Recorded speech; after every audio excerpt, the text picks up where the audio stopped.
तर पंजाबचे माजी उपमुख्यमंत्री सुखबिंदर सिंह बादल यांच्यावर नांदेडमध्ये हल्ला झाला। वाचवण्याच्या प्रयत्नात सुरक्षा रक्षक गंभीर जखमी झालेला होता। आरोपी जसपाल सिंगला 11 दिवसांची पोलीस कोठडी देण्यात आली। आरोपींची चौकशी करण्यासाठी पोलिसांनी 15 दिवसांची कोठडी जी आहे ती मागितली होती। माननीय न्यायाधीश साहेबांनी सदरील आरोपीला 11 दिवसाची न्यायालयीन पोलीस कस्टडी देण्यात आलेली आहे। सर्व त्यांचे तपास वगैरे करून सुद्धा आज न्यायालयामध्ये एक फक्त कारणे वाढवून दाखवून की हे खूप मोठा असं आहे तसं आहे, यांच्याकडे खूप काही वेपन्स आहे, पण असं काही त्याच्या तपासामध्ये आलेले नाही। जे त्यांनी तपासामध्ये दाखवलं की त्यांनी ज्या हत्याराने मारलेले ते सुद्धा जागेवर जप्त करण्यात आले। त्यांच्याप्रमाणे आरोपी तेव्हा जागेवर भेटलेले आहे असं त्यांनी सांगणं आहे। ते एक उच्च शिक्षित आहेत, सीनियर ॲडव्होकेट आहे। ते काय असं खूप काही आरोपी नाही की त्यांचं काही ऑन रेकॉर्ड नाही, गुन्हेगारी पार्श्वभूमी नाही, काहीच नाही।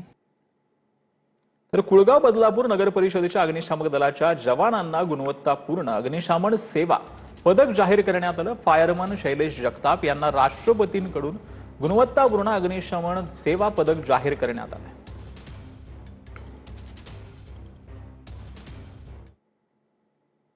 तर स्वातंत्र्य दिनाच्या पूर्वसंध्येला नागपूरच्या खेतापूर गावात एसटी बस सुरू झाली आहे। एसटीच्या मागणीसाठी नागपूर जिल्ह्यातील खेतापूरच्या विद्यार्थिनींचा व्हिडिओ सोशल मीडियावर व्हायरल झाला होता।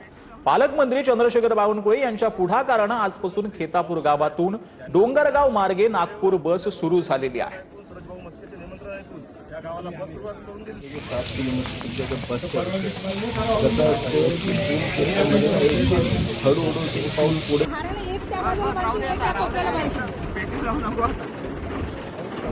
आमचे महसूल मंत्री बावनकुळे साहेब यांनी सुद्धा वेळेवर तुषार भाऊचे निमंत्रण ऐकून, सूरज भाऊ मस्केचे निमंत्रण ऐकून या गावाला बस सुरुवात करून दिली। त्यांचे सुद्धा आभार मानते। त्याचबरोबर सामाजिक कार्यकर्ते। तर मुंबई गोवा महामार्गावर कोलाड नाका आणि सर्व्हिस रोडवर खड्ड्यांचं साम्राज्य पाहायला मिळालं। सध्या मोठमोठे खड्डे पडल्यानं वाहनधारकांना मोठा त्रास सहन करावा लागत आहे।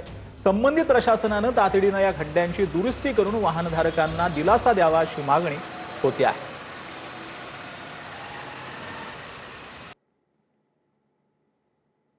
तर पालघरमध्ये एसटी सुटल्यानं विद्यार्थिनींचा रात्री 5 ते 6 किमींचा पायी प्रवास पाहायला मिळतोय।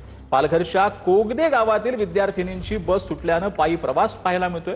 रात्रीच्या अंधारामध्ये पायी प्रवास करून घर गाठावं लागल्याची घटना दरम्यान जिल्हाधिकाऱ्यांकडून संपूर्ण प्रकरणाच्या चौकशीचे आदेश देण्यात आलेले आहेत।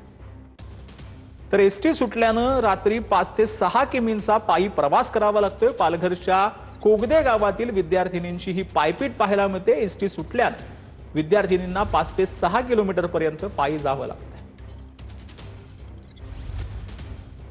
तर गडचिरोलीच्या जपत तलाईमधील आता साप चावलेल्या 2 मुलींना डिस्चार्ज देण्यात आलेला आहे। 2 मुलींना उपचारानंतर रुग्णालयातून सुट्टी देण्यात आली आहे। समृद्धी नेतांवर गडचिरोली सामान्य रुग्णालयात सध्या उपचार सुरू आहेत। तर कविता किरंगे आणि दीपिका मडावी यांना रुग्णालयातून डिस्चार्ज देण्यात आला। गडचिरोलीच्या आश्रमशाळेमध्ये 6 मुलींना विषारी साप चावला होता। यात 3 मुलींचा मृत्यू झाला तर 3घांवर उपचार सुरू होते। आज 2 मुलींना रुग्णालयातून डिस्चार्ज मिळालेला आहे। तर बीडच्या आष्टी तालुक्यात भीषण पाणी टंचाई पाहायला मिळाली। पावसानं दडी मारल्यामुळे शेतकरी मोठ्या अडचणीत सापडलेले होते। काही गावात पाण्याचे टँकर सुरू करण्यात आले। ज्या ठिकाणी टँकरद्वारे पाणी पुरवठा करण्यात येतोय ते पाणी देखील स्वच्छ नसल्यानं ग्रामस्थांनी संताप व्यक्त केलाय। तसंच स्वच्छ पाणी देण्याचीही मागणी केली। आम्हाला 8 दिवसांनी पाणी येतंय, म्हणजे ते प्यायसारखं पाणी नाही, म्हणजे गढूळ पाणी येतं आम्हाला वापरायला। बस हाल होते। आता काय कोणाला सांगायचं आम्ही? आता गावाला सांगितलं, गावाला काय मनावर घेत नाहीत। आता टँकर येतंय, आता दिवसाआड सारे अख्ख्या गावाला पाणी ते पुरवतो एकच टँकर।